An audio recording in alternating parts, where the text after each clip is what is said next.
Hi everyone, welcome to home made food. ఈ వీడియోలో కరకరలాడే ఆలూ చిప్స్ని బేకరీ స్టైల్లో లాగా ఎలా చేయాలో చూపిస్తానండి. చాలా అంటే చాలా క్రిస్పీగా అండ్ టేస్టీగా వస్తాయి. తప్పకుండా ఒకసారి ట్రై చేయండి. ఇదైతే పెద్ద ప్రాసెస్ కాదండి, చాలా సింపుల్గా చేసుకోవచ్చు. వంట రాని వాళ్ళు కూడా ఈజీగా చేసుకునేలా ఉంటాయి ఆలూ చిప్స్ అయితే. ముందుగా ఆలూ చిప్స్కి కావలసిన పదార్థాలు చూసేయండి. ఈ ఆలూ చిప్స్ కోసం అయితే పెద్ద సైజు బంగాళదుంపలను తీసుకుంటున్నానండి.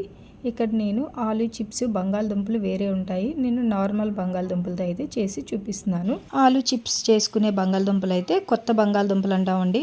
వాటిపైన కొంచెం లేయర్ అయితే లేచినట్టు పైకి అనిపిస్తాయి మనకు చూస్తే. ఇవైతే అలా ఉండవు, ఇదైతే ప్లెయిన్గా ఉంటాయి. అవైతే కొత్త బంగాళదుంపలు చూసిన వెంటనే మనకు అర్థమైపోతుంది ఇవి కొత్త బంగాళదుంపలు అని. వాటితోనే ఆలూ చిప్స్ అయితే చేసుకుంటారు. కొత్త బంగాళదుంపలతోనే ఆలూ చిప్స్ చేయాలని ఏం లేదండి, నార్మల్ వాటితో కూడా చేసుకోవచ్చు. కాకపోతే దీనికి వేరే ప్రాసెస్ ఉంటుంది, ఆ ప్రాసెస్లో చేస్తే ఇవి కూడా మంచి టేస్టీగా క్రిస్పీగా పొటాటో చిప్స్ని అయితే మనం తయారు చేసుకోవచ్చు. ముందుగా అయితే ఇలా 2 బంగాళదుంపల్ని పీల్ ఆఫ్ చేసేసుకోవాలండి. చేసుకున్న తర్వాత మన దగ్గర స్లైసర్ ఉంటుంది కదా, పొటాటో స్లైసర్ని, ఇలాంటి స్లైసర్ని తీసుకోండి. ఈ స్లైసర్ మీద ఆ 2 బంగాళదుంపల్ని స్లైస్ చేసుకోవాలండి స్లోగా. ఆలూ చిప్స్ కోసం కొత్త బంగాళదుంపల్ని ఎందుకు యూస్ చేస్తారంటే వాటిలో పిండి పదార్థం అనేది తక్కువ ఉంటుందండి. ఈ నార్మల్ బంగాళదుంపల్లో అయితే పిండి పదార్థం ఎక్కువ ఉంటుంది. అందువల్ల బేకరీస్ వాళ్ళు ఎక్కువ క్వాంటిటీలో చేస్తారు కనుక ఆ బంగాళదుంపలతో అయితే సింపుల్గా అయిపోతుంది. అందువల్ల వాళ్ళు ఆ బంగాళదుంపలను అయితే యూస్ చేస్తారు. అలానే వాళ్ళు ఆయిల్లో పెట్టి ఇలా స్లైసర్తో స్లైస్ చేస్తూ ఫ్రై చేసేస్తారండి. ఇప్పుడు మనం నార్మల్ బంగాళదుంపలు తీసుకోవడం వల్ల వీటికి పిండి పదార్థం చూడండి ఎలా కనిపిస్తుందో. దీన్ని అయితే ఇప్పుడు మనం ఇవైతే వాటర్లో వేసుకోవాలండి. చూడండి స్లైసెస్ ఇంత సన్నంగా ఉండాలి, మరీ లావుగా రాకూడదండి. ఒకవేళ మీ దగ్గర స్లైసర్ లేకపోతే నైఫ్తో అయినా ఇలా సన్నగా స్లైసెస్లా కట్ చేసి తీసుకోండి. ఇప్పుడైతే నెక్స్ట్ సెకండ్ బంగాళదుంపను కూడా నేనైతే ఇలా స్లైస్ చేసుకుంటున్నానండి. చూడండి చూపిస్తున్నాను కదా, ఇలా అయితే స్లైసర్తో అయితే స్పీడ్గా అయిపోతుంది. అదే నైఫ్తో అయితే కొంచెం వంకలుగా నెక్స్ట్ బాగా రావు కదండి.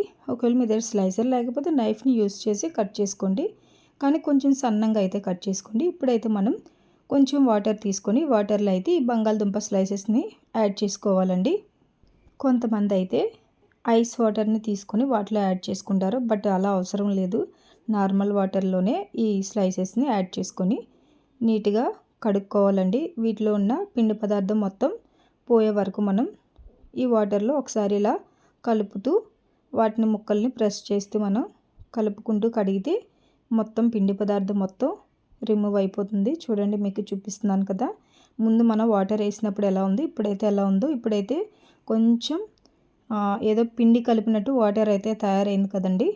ఇప్పుడు మనం ఈ వాటర్ మొత్తం వంపేసుకోవాలి, బయట వంపేసి నెక్స్ట్ మరలా మంచినీళ్ళని అయితే దీంట్లో యాడ్ చేసుకోవాలండి.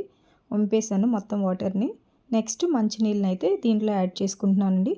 యాడ్ చేసుకొని మరొకసారి ఇలా కలుపుకుంటూ కడుక్కోవాలి. కడిగిన తర్వాత ఇప్పుడు మనం మీ దగ్గర ఏదైనా జల్లెడ గిన్నె, చీలులున్న జల్లెడ గిన్నె ఉంటే వాటిలో అయితే ఈ స్లైసెస్ మొత్తాన్ని యాడ్ చేసుకోండి. మీరు బాగా గమనిస్తే ముందు మనం పొటాటోస్లో ఈ స్లైసెస్లో యాడ్ చేసిన వాటర్కి సెకండ్ యాడ్ చేసిన వాటర్కి చేంజ్ అయితే వచ్చింది కదండి. అదేనండి పిండి పదార్థం అయితే దాంట్లో రిమూవ్ అయిపోతుంది ఫస్ట్ వేసిన వాటర్లో. ఇప్పుడు మనం ఈ స్లైసెస్ని ఇలా ఈ జల్లెడ గిన్నెలో వేసుకొని ఒక 2 మినిట్స్ పాటు అలా వదిలేయండి. వాటర్ ఏమైనా ఉంటే కిందకి కారిపోతుంది. నెక్స్ట్ 2 మినిట్స్ తర్వాత అయితే వీటిని మనం ఎండలో ఆరబెట్టుకోవాలండి. ఒకవేళ ఎండలో కాకపోయినా ఫ్యాన్ కింద అయినా సరే ఒక 10 మినిట్స్ పాటు ఆరబెట్టుకుంటే సరిపోతుంది. నేనైతే ఎండ ఉందని చెప్పేసి ఎండలో అయితే ఇలా స్లైసెస్ని చిన్న కాటన్ క్లాత్ అయితే వేసేసి బయట అయితే ఆరబెడుతున్నానండి. మీకు ఒకవేళ బయట ఆరబెట్టుకోలేకపోతే ఫ్యాన్ కింద అయినా ఒక 10 మినిట్స్ పాటు వదిలేస్తే సరిపోతుంది.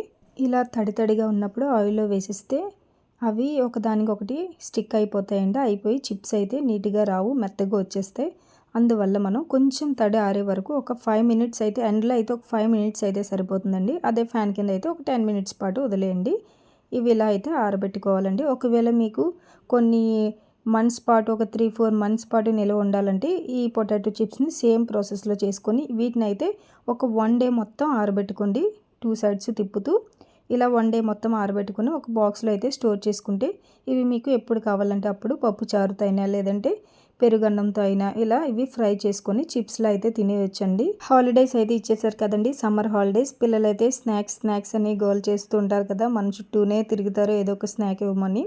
వాళ్ళ కోసం అయితే ఇలా సింపుల్గా అయితే ప్రిపేర్ చేసి ఇవ్వండి. ఇదైతే సింపుల్గా అయిపోద్దండి. చూడండి, ఆరబెట్టిన తర్వాత నేనైతే అన్ని జల్లెల్లోకి తీసేసుకున్నాను. చూడండి, మీకు స్లైస్ చూస్తే కనిపిస్తుంది, పొటాటో స్లైస్ అస్సలు తడి లేకుండా మొత్తం ఆరిపోయిందండి. 5 మినిట్స్లో అయితే ఇవి ఆరిపోయాయి. ఇలా ఆరబెట్టుకోవటం వల్ల మనకు ఆయిల్లో వేసేటప్పుడు మనకు అంత కష్టం ఏమీ అనిపించదండి. సింపుల్గా అయితే ఈ చిప్స్ని ఫ్రై చేసేసుకోవచ్చు.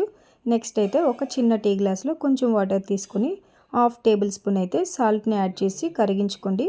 దీంట్లో మీరు కావాలంటే కొంచెం పసుపుని కూడా యాడ్ చేయొచ్చు. నేను యాడ్ చేసుకున్నానండి.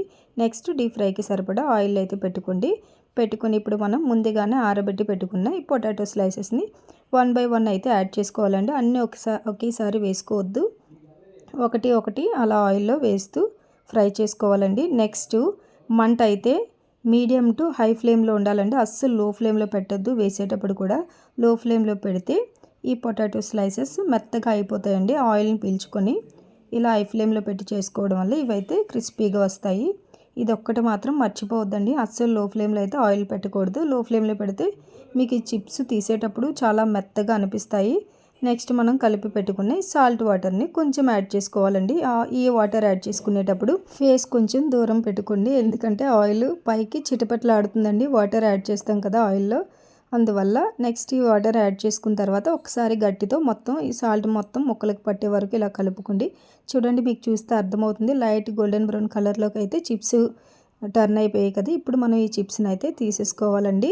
ఎలా తెలుస్తుందంటే చిప్స్ వేయించేటప్పుడు మనకు లాస్ట్లో నొరగ అనేది ఫామ్ అవుదండి. నొరగ ఎప్పుడైతే ఫామ్ అవ్వట్లేదో అప్పుడు మనం చిప్స్ ఫ్రై అయిపోయినా అర్థమవుతుంది.